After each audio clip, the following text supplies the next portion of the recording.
The Neverending Story. Yeah, it does end. Bunch of liars. Let's get into it. The Neverending Story is from 1984. It lasts about an hour and 40 minutes. It's rubbish. Well, let's talk about it. What's the tagline? A boy who needs a friend finds a world who needs a hero in a land beyond imagination.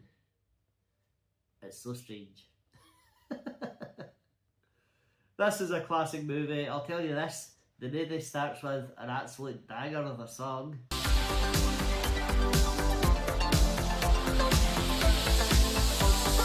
Turn around, look at what you see. The Neverending Story. La la la la la la la la. Right, yeah, it's a good song, even to this day. What? But we meet Bastian. Dastard. No, Bastian. Bastion? Yep. He's a dastard. No, he's not. He's a sad little kid. He lives with his dad. But Bastian, do you recognise him? Yeah. I don't know if you're from. Does he live near here? No, he doesn't. What? No. Bastian is Bastian Booger. No, not Bastian Booger. Bastian is DARYL. DARYL Hannah? No, not DARYL Hannah. DARYL from the movie DARYL. Oh my god, that little loser. He's a loser in this as well. I don't know if he's a loser. He is, he's such a little wet blanket. Well, anyway, Bastian, he's fallen behind with his schoolwork. He's getting bullied every day. Good. On his way to school one day, gets chased by the bullies. Yeah, and hides in a dick store, right? And the old guy's like, hey, get the hell out of here. And then when he realises Bastian is a keen reader, he's like, oh, cool. I'm just going to make a phone call. Do not touch that book that I'm halfway through reading. Sebastian steals it and runs off.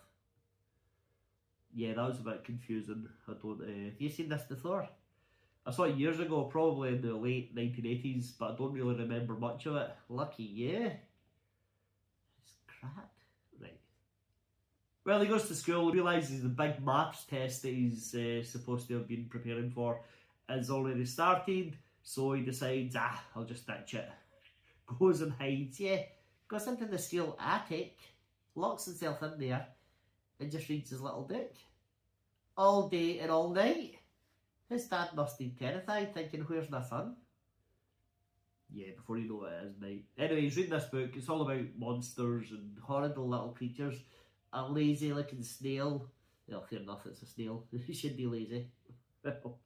A little horrible, a little shite knob. It's not a shite knob, it's a height. It's a night hob. It's crap. Anyway, we meet the night hob, a snail called Speedy, and then they're almost killed by a rock biter. Yeah, that sounds dirty, the rock biter. But yeah, he comes in, almost kills them, and then he's like, hey, can I sit with you? And starts to cry. Yeah. He says his kind of been basically wiped out by the nothing. There's a nothing coming in to destroy this land. This land is Fantasia. So they all team up and decide, let's go to the Ivory Tower and ask the childlike empress, I think she's called. Disgusting. Yeah, ask this little girl, who's the empress, what they can do to save the world. How's she gonna know? I don't know. She lives in her literal ivory tower. When they get there, they find out she is near death. She's dying, and only one person can save her and save Fantasia, and as the great warrior, Atreyu. So they call for Atreyu. This is the scene, by the way, that's got E.T. and Yoda and all that stuff hiding in the scene. Not hiding very well, but hiding. So Atreyu arrives anyway, and it turns out he's a young boy. Yeah, and I recognise him too. He is, don't tell me, Harry Potter. No, he's not Harry Potter. He's in the film Troll. Yeah, Harry Potter. Well, that's right, his character's name is Harry Potter in Troll. Well remembered. Yeah, see? You think I'm stupid? No. You're stupid? No. And he will be our hero of the movie. Yeah, why not Bastian? No idea.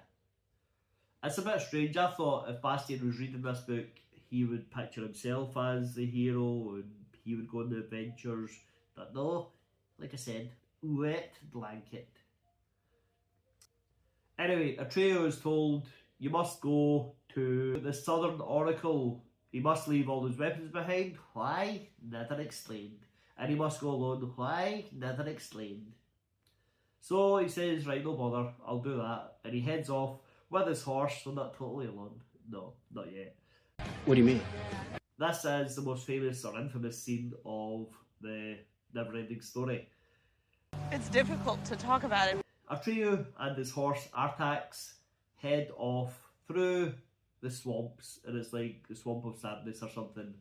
And the horse starts to feel sad and bloody drowns. Jax, you're sinking! Come on, Jax! Please! Jax! It's a harrowing scene. It's a scene that, for young kids especially, they're not going to be enjoying that. It's traumatising, really. And I remember this scene, but I thought it was like towards the end of the movie. I didn't realise it was as soon as you meet the horse is a goner.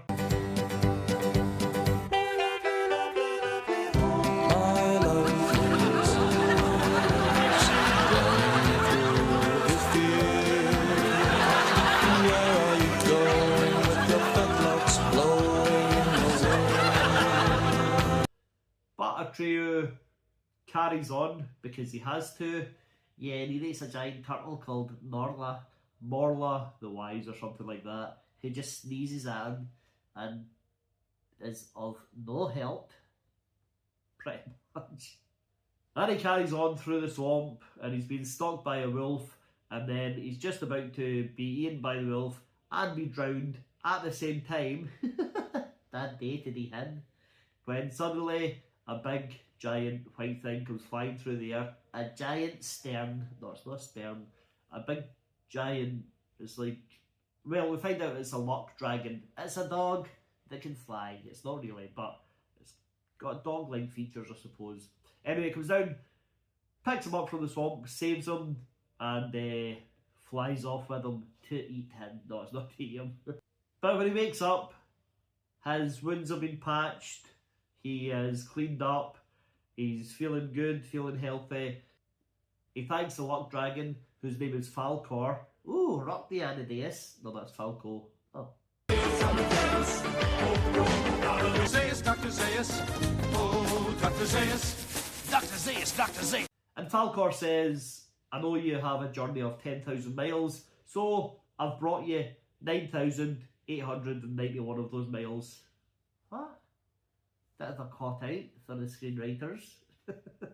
Atreyu also meets Engiwook and Urgle, a tear of the right little weirdos. He keeps, the nail one keeps calling the female a wench, quiet wench, and all this stuff.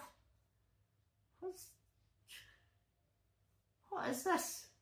Working class Britain? So Engiwook tells Atreyu, look, follow that path there, you'll have to go past these sphinx that are sitting here, they guard this entrance. They will judge your character, and if you're worthy, you'll go through. If you're not, they will blast you to death. Yeah, so they watch a guy going through, some random guy dressed as a knight, and they watch him die. They just let him get killed. Yeah, they don't help him at all. And then Atreyu thinks, right, I'll go and do it. So he walks through, and these sphinx, they're like topless ladies. Woo-hoo! Anyway, Atreyu is passing by them fine. They judge his character, but then he has a moment of self-doubt and they decide, well, let's just kill him. So he just runs off. It turns out you can just run past these laser blasts, so no magic there, just timing. And then it's what you think is Atreyu's final test. He must face his own true self in the mirror, the magic mirror. So he looks in the mirror and he sees Bastian. Yeah, and Bastian's like, what the hell? Because he sees Atreyu. So he closes the dick and launches it across the room. He does. Thanks for your help, Bastian. Jesus, what a loser. Well, eventually he regains composure, opens the book up, and carries on reading. And then Atreyu meets another Sphinx, and she tells him the only way Fantasia can be saved is for the Empress to be given a new name. What? and there must be a new name given to her by a human child, a child beyond this world. And it's so strange, it really is quite strange actually. So Falkor and the trio go flying to the ends of Fantasia. Yeah, a trio falls off at some point. Falkor, the luck dragon, is like, oh well, bad luck. He just flies off home. Atreyu wakes up though, he's fine, he's on a beach, and he's confronted by the wolf that was following him from the swamps. And the wolf says to him, listen, Fantasia is dying. I was tasked with finding this guy called Atreyu. I almost had him in the swamp. I was going to kill him. I've been tasked to do that by the Nothing because I'm evil. And then he doesn't recognise Atreyu. And then Atreyu's like, it's me! I'm Atreyu! Come ahead, you dick. Right. And then stabs it in the heart.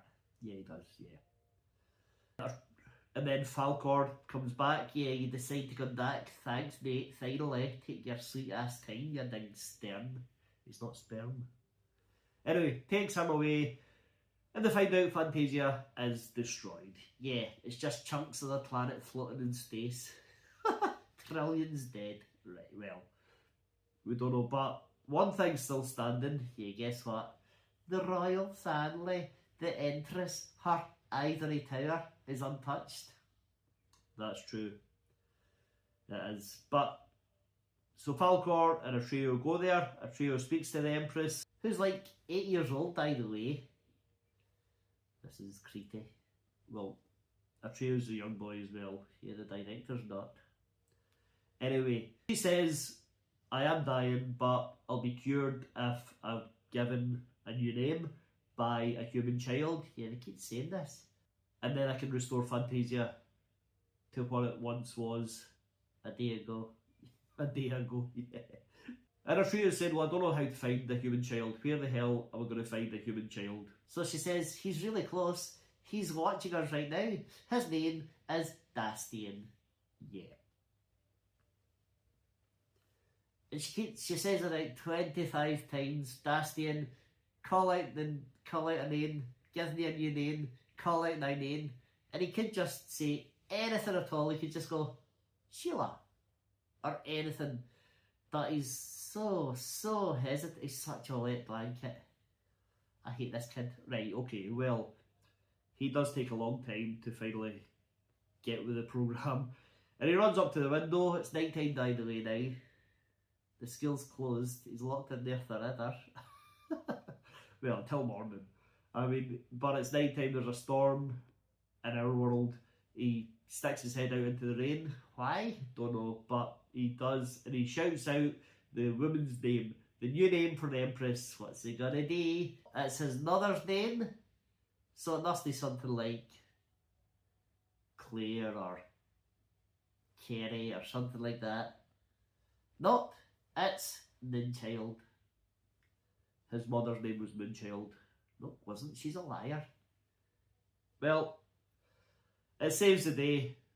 The Empress is now called Moonchild for some reason, and she brings Bastian into her world and says, Bastian, make a wish. You're going to get as many wishes as you want. Every wish you make will help restore Fantasia to its happy state. Yeah. So, his first wish is to ride Falkor. So he does, pretty cool, but then he brings it into the real world and scares the dillies. Yeah. And the whole of America. Look, there they are! It's a monster!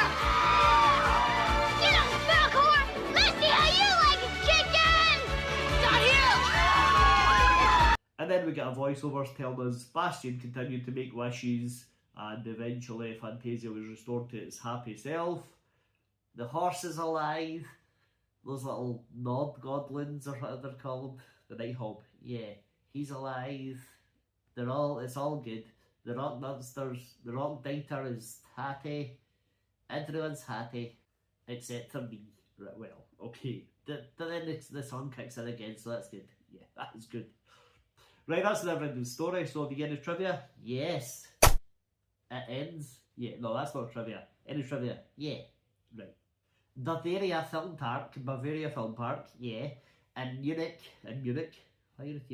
sorry. They have a life-size model of Falcor, which you can sit on and get a photo taken of. That's pretty cool. Yeah, let's go. The guy who played Atreyu, his voice was completely dubbed over in this movie. Alright, okay, it's too high-pitched. Right, okay. I guess he was a child. Anything else? Yeah, I don't know how this is trivia, but it says the horse that played Artax didn't actually die. Good! That's not trivia, that should just be standard. Did the guy playing the goblin thing, did he really die? No. Jesus. Well, that is the Neverending Story. Have you seen it? Was it a childhood classic for you? Or are you new to this franchise? Don't tell me there's more. There's at least one more. There might even be two more. Oh god. To be fair, they should still be making them if it's a Never-ending Story. Well, they should, but they're not. Thank goodness. Anyway, hit like, hit subscribe. Go watch another video. Artax, no!